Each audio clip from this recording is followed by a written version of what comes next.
Hi, and welcome to today's vlog about auditory learning styles. Now, we covered a bit of the basics that we have the three main kinds, and then we talked about the visual learning style. Well, today it's the auditory's turn.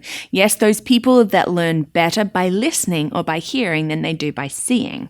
Now, these people, I think it's great, to be able to just be listening and taking it all in. I have some friends who are great that way. So this can actually really throw some people because, written instructions, maybe you're not taking in as well. You really need to hear them best. And so there are a few things there that we can really do to help our children, our auditory learners in our classroom setting. Now, for older ones, especially with a lecture style, they actually work really well. And now I know people that can listen and focus and they don't take notes. And then afterwards they come back out and they can take their notes because they're processing that information and automatically categorizing it and storing it in their brain because of what they hear.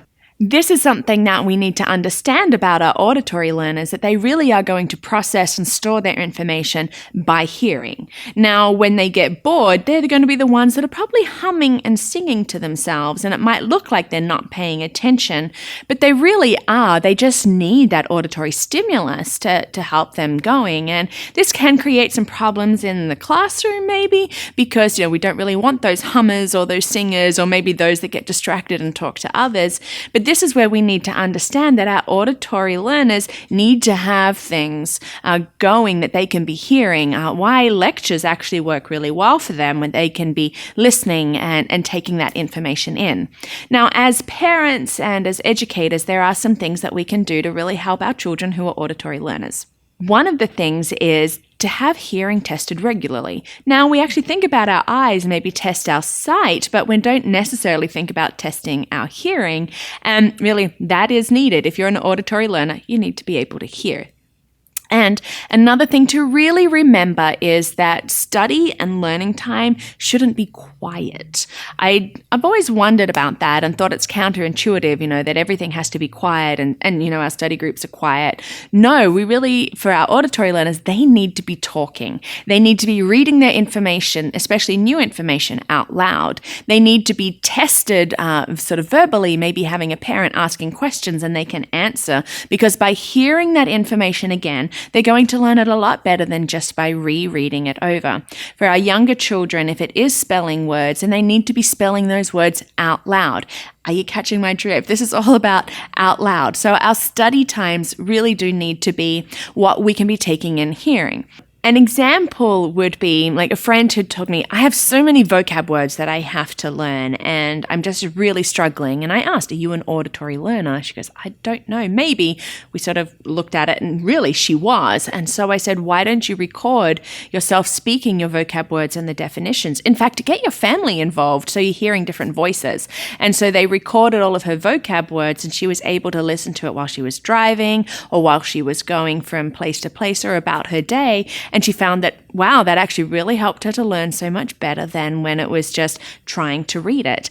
So remember that our auditory learners are going to learn best by hearing, not just by seeing. Yes, we need to have that visual aspect, but we need to make sure that they're having ample opportunities to learn by hearing.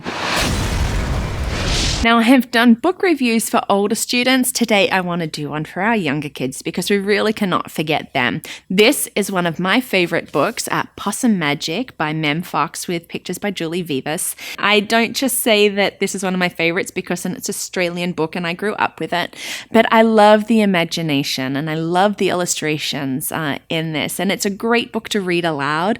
It's a great book for children who are outside of Australia or even in Australia to learn about the culture, because you have Grandma Poss who has made Hush invisible and Hush wants to be seen again. And so they have to go off on an adventure to try and work out what is going to make Hush visible again. And so, get to try all these different tasty foods. And for those that you might wonder about Vegemite, I love it. I think it's great. I know for many people they don't, and that appears in this book. The illustrations are just beautiful, beautiful watercolors that just understands how to really tell the story as well in the illustrations. And so I think your children are going to enjoy not just the stories, but the drawings themselves. I was asked my thoughts on repeating a grade, and you know what? I'm actually not opposed to it for the right reasons. There are some children, especially in the younger grades like kindergarten or first grade, that really might need another year to really help solidify the foundations that they need for education.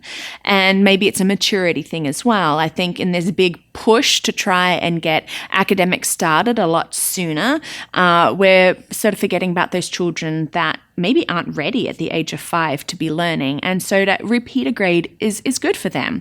For older students that are just going to sort of write off a year and really not pay attention, not do their homework, not do that, I'm actually not opposed to them having to repeat a grade because they have failed. There needs to be consequences with that. I'm not a big fan of No Child Left Behind because I think what we're then doing is just pigeonholing our children to age and grade, not understanding that, there is such a flux within each age. But I am not afraid to repeat a grade. And if you're concerned and think maybe your child might need to, talk to their teacher because they would have a good understanding. And maybe they can simply say, here are some things that you need to do at home to help with the lack. Or maybe they'll say, you know what?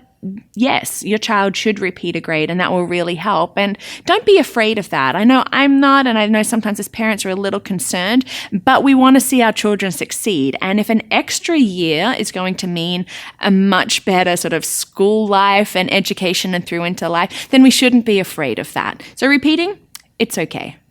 Thank you so much for watching today. I hope you enjoyed it. Please remember to subscribe, give a thumbs up, leave a comment, even share this video. Let's spread the word about learning life. I would love it if you have any questions or vlog topics that you would like to see covered or answered. And yeah, have a great week.